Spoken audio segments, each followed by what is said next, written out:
Retro gaming does not get better than this. Playing Super Metroid for the 524th time, frying the final boss with your bi-curious laser blaster, scrambling to the planet's surface before the self-destruct timer hits 0, and launching into space as a galactic hero. This was the norm throughout the late 80s and early 90s, uplifting your character in triumph before the credits rolled. Completing a game back then meant total victory. The villain's castle crumbled to ruin, or the success of your daring mission triggered the mastermind's base exploding gloriously. Even if all you got was a single screen of congratulatory text, you still felt like a winner. The phrase we used in such circumstances was "I beat the game," as if to say it was personal between you and this particular piece of software and it lost. As the years and console generations passed, games became more complex. Technical advancements allowed designers to incorporate cinematic storytelling, so plots were no longer as simple as "you're the good guy and you beat up all the bad guys, well done." Player characters in newer games are often morally ambiguous, and finishing such a game might not result in a scene of stirring victory. They got Micah and the sheriffs in Strawberry, and there's talk of hanging them. Here's open. Arthur, what? Sometimes the end of the story is a downright depressing outcome, even going as far as the death of the character you self-identified with for as long as the game lasted. That's common enough in modern games, but I bet it was a shock the first time you experienced it. For a lot of us, that came playing a retro game, and it hit all the harder because you weren't expecting it. I want to highlight retro examples of not just bad endings, but games where completing them means death, failure, despair for your character. Mechanically you won, you beat the game, but it's hard to feel that way when narratively you lost everything. Some of these endings are open to interpretation, and you may not agree with how I read them. Maybe I'm just more obsessed with death than you are. There's also the question of which games qualify in the first place, and ultimately these are my own criteria, but I can give you some examples of what I think doesn't count. Using Super Metroid as a convenient example, I'm not referring to NPC deaths. The baby Metroid expending the last of its life force to revive you is a memorable part of the story, but it's not comparable to the demise of a player character. And just in case it must be said, this video, which is clearly about game endings, contains spoilers for games and media that came out decades ago, like 25 to 40 years ago. You had plenty of time to play this shit on your own if you wanted to see the endings before now. I'm not including RPGs where one among many party members gets killed, or sacrifices themselves in some big operatic scene to save the world, or returns to the spirit realm, or whatever. Because for that genre, it's almost more surprising when that doesn't happen. Another rule is no weird shit, like games diverging into multiple timelines, because I don't want to debate whether, when, and how Chrono is really dead in Chrono Trigger. And if there's some off-screen lore, like a split timeline after Ocarina of Time where Ganondorf killed Link, oh boy am I not gonna talk about it here. I'm sure there's already a 40-minute video voiced by a BBC radio sounding person focused entirely on that. I'm also excluding some games which involve death and destruction in their endings, but in a predictable way, such as Terminator 2 on NES. We've all seen the movie, so it's no shock that Arnold renders down into Terminator fondue after the final boss fight. I would rather focus on games where you don't see it coming. That also means I won't have to play Terminator 2, which is a plus. My final consideration is simply, what are we counting as a retro game?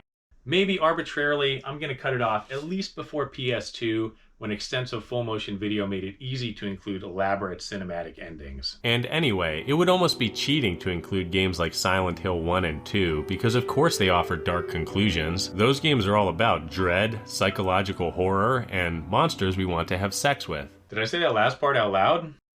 Oh well, there are a couple of PlayStation games I'd like to highlight before going old school on you. Abe's Oddysee stood out upon its release in 1997, portraying a dark, extraterrestrial industrial world and placing within it a cute, unassuming hero. Sure, he's at constant risk of gory dismemberment, but Abe's a light-hearted little scamp, farting on command as he dodges the cruelties of Rupture Farms. Throughout the adventure, you have the opportunity to rescue your alien bros. As with any challenging, puzzle-oriented game, you're not going to ace it the first time through, but what's the worst that could happen? So I didn't rescue everybody. At least some of us got away. But no, if you beat the game without freeing at least half of the slaves, it's bad news for Abe. In the first game, there are 99 Mudokons to rescue, and if you found fewer than 50, the others decide that you suck and aren't worth saving. You're left powerless as the villains turn Abe into chunky salsa, to the indifference of your brethren.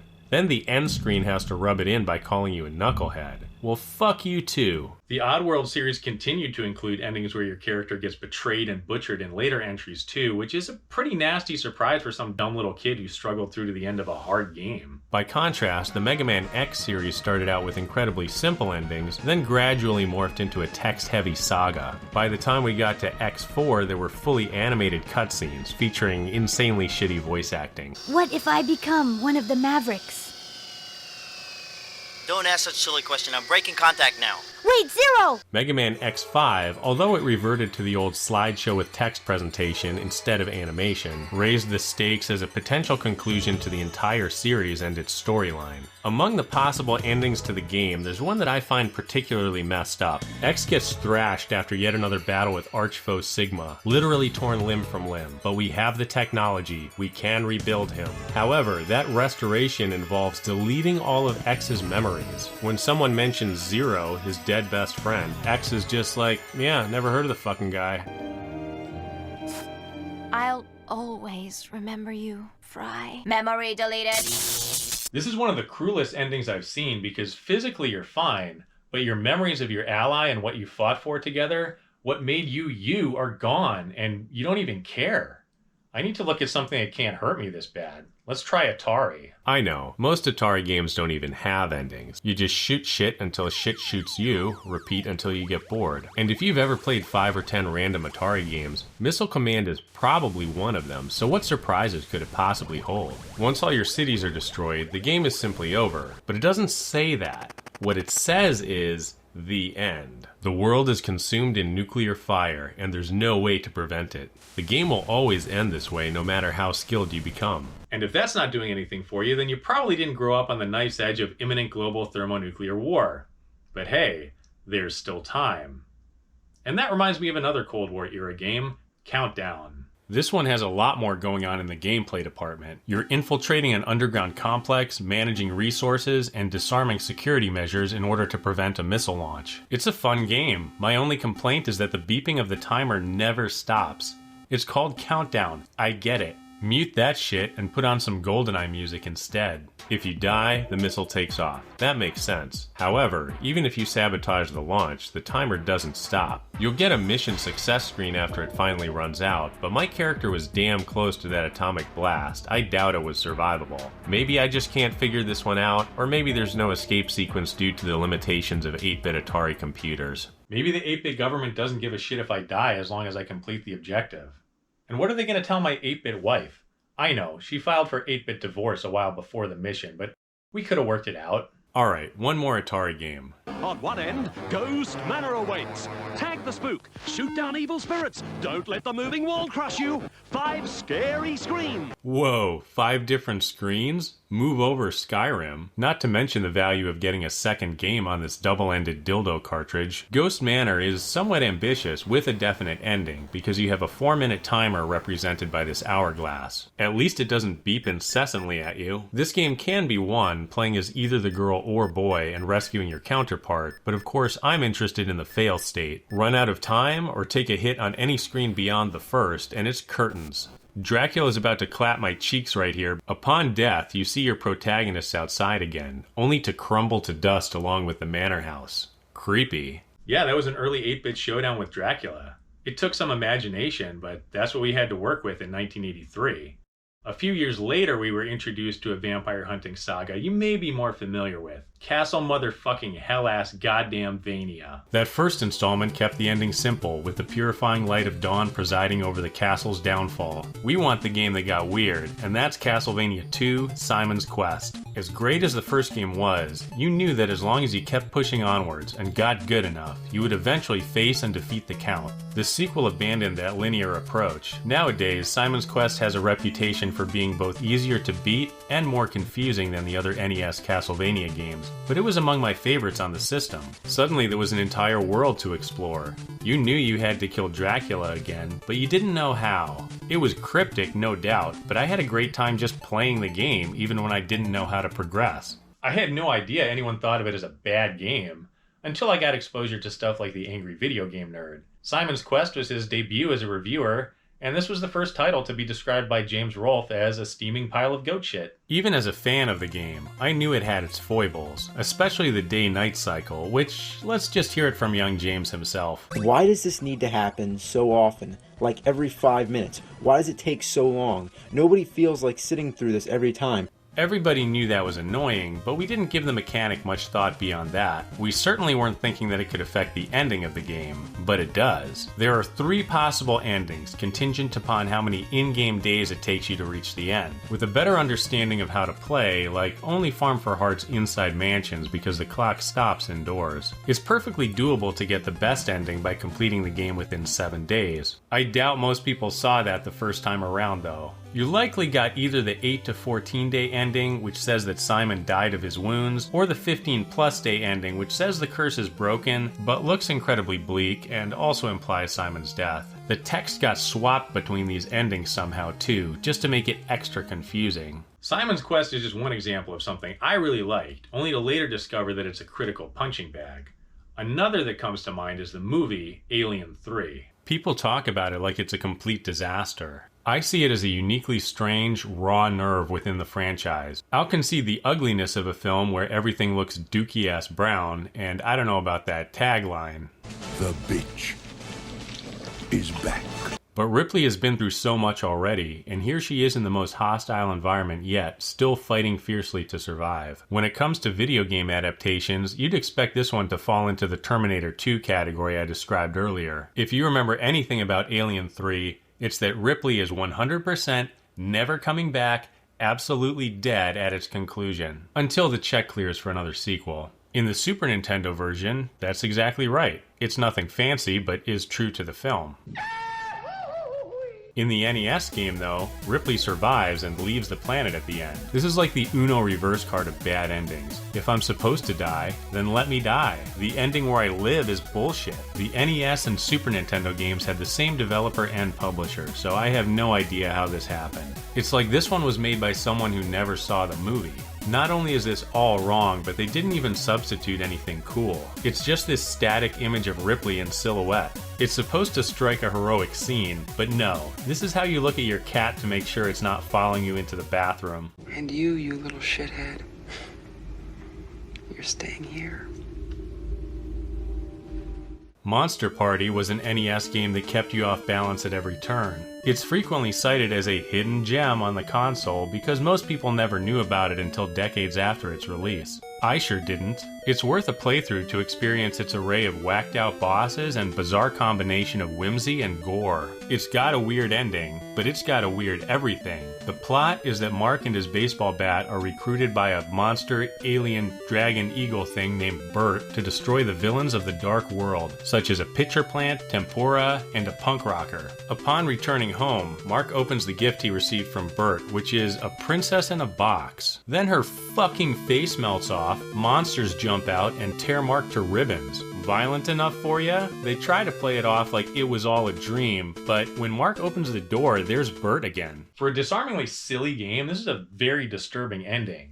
It's like Mark is either trapped in this nightmare or he's in hell or something. That gets a big thumbs up from Nintendo of America. Wizards and Warriors wasn't quite so obscure, with a whole trilogy on the NES. The story is simpler too. For 3 games now, the hero Kuros has been smacking down the devious wizard Malkill. This time around, Malkill is running that old scam where he impersonates a king to usurp his throne. Upon reaching the final boss chamber, the false king is straight chillin'. Posture check, bro. He invites you to join his corrupt administration, which you're obviously not supposed to do, but what if you weren't reading closely? What if you were freaked out by getting to this point for the first time and accidentally hit yes? Or what if you just want to see what happens? Insultingly, he doesn't execute you. Instead, he chains you up and laughs in your face. Look how hard he's laughing at me. Then you get the game over screen. Stop fucking laughing.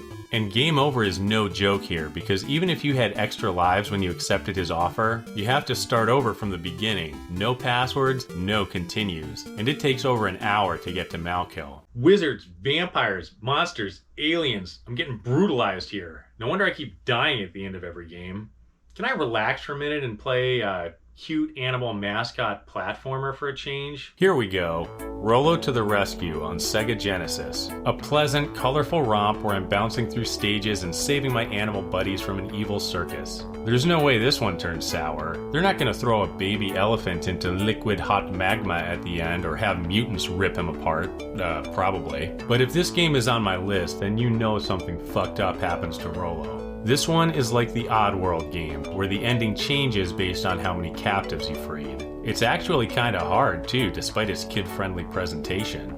After knocking out the final boss, everything seems copacetic. You escaped from the circus master and returned home to mom. However, the fact that you didn't rescue all your friends remains on your conscience, and you are never truly happy again.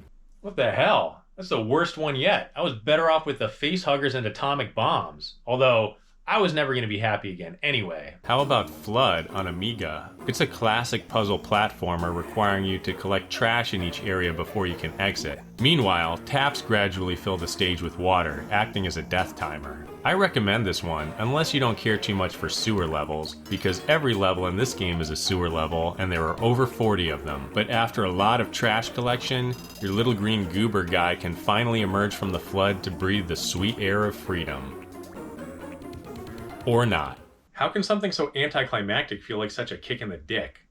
Well, don't worry, for the grand finale, I've got something far more sensational. Ultima, one of the greatest RPG series of all time, and specifically Part 9, Ascension, the end of the main storyline.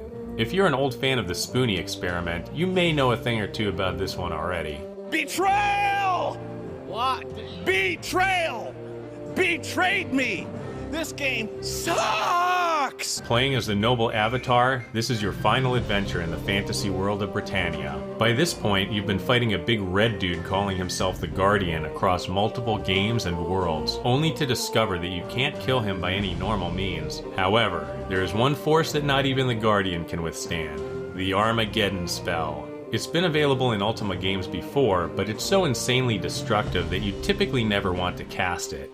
Until now. Sealed within a magical barrier that contains just you and the Guardian, Armageddon erases the physical embodiments of both good and evil from Britannia forever. Using Armageddon this way is the canonical ending. You're supposed to die, or ascend to a higher plane of existence or whatever to complete the game. But one of the great things about Ultima is that it allowed you to do a lot of things you shouldn't do. Let's flash back to Ultima 7 for more Armageddon shenanigans. You're not supposed to invoke this spell in this one, but if you give a mouse a doomsday cookie, he's going to want to incinerate the planet. When you cast Armageddon, it's not the fiery cataclysm you might expect. It's more like nuclear winter. Every living creature on the planet drops dead instantly, with only a couple NPCs left standing. Batlin, one of the secondary villains, watches the storm rage and hits you not physically, but philosophically, observing that your actions show you hold no virtues and make no distinction between life and death. You've betrayed everything the Avatar stands for. Betrayed me! Lord British, who is the king and the self-insert character for Ultima's designer, really hits the roof. I shouldn't laugh, but this reads like a comedy bit. What possessed thee to cast that damned spell? I knew it was dangerous. Thou didst know it was dangerous. But even he admits that Armageddon sort of solves all our problems, because the Guardian no longer cares about conquering Britannia now that it's a lifeless husk of a world. Sucks for you, but I'll just hop into a moongate and go back to my life on Earth. Oh wait, the moongates don't work? Shit, yeah, I forgot about that. Alright, Lord British, you can either sit there complaining, or you can help me repopulate the planet by mating with the giant seahorses from Runes of Virtue. That's right, it all comes back to monster fucking. And I definitely said that part out loud.